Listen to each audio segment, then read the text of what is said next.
ஆமான்னு சொல்லிட்டு நம்ம கொஞ்சம் கொஞ்சமாக எமோஷ்னலி அவங்ககிட்ட கொஞ்சம் டிட்டாச்சாக இருக்கணும் ஃபார் அ டெம்பரரி பீரியட். ரெண்டாவது விஷயம் அப்படிங்கிறது, குழந்தைகளை வச்சு இவங்க ப்ளே பண்ணணும்னு நினைக்கிறாங்கல்ல, குழந்தைகளை வச்சு நம்மளை ப்ளே பண்ண முடியாது. ஏன்னா குழந்தைங்க மேலே எந்த எமோஷனும் எனக்கு இல்லைங்கிற மாதிரி வந்து நார்சிசிஸ்ட் கிட்ட நம்ம காட்டிக்கணும்.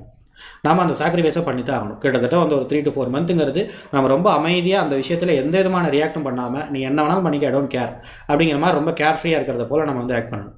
அப்படி ஆக்ட் பண்ணும்போது ஆட்டோமேட்டிக்காக அந்த ரெஸ்பான்சிபிலிட்டியோட பேர்டன் தாங்க முடியாமையும், இந்த டூல் சரியாக ஒர்க் ஆகலைங்கிறனால அப்படியே திருப்பி தூக்கி அவங்கள வந்து இந்த குழந்தைய நீயே வச்சுக்க அப்படின்னு சொல்லிட்டு அவங்க கொடுத்துட்டு போயிடுவாங்க.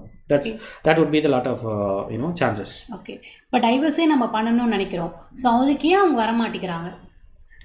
நார்சிஸ்டனுடைய பர்சனாலிட்டி அதுதான் வந்து ஒரு பர்சனாலிட்டி டிசார்டரோட மிக முக்கியமான ஒரு டாக்டிக்ஸ் அப்படின்னு கூட சொல்லலாம், ஒரு ட்ரேட்ஸும் கூட சொல்லலாம்.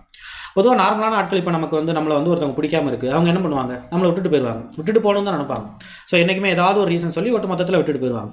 But the matter here is ஒரு பர்சனாலிட்டி ட்ரேட்ஸில் இருக்கவங்க அந்த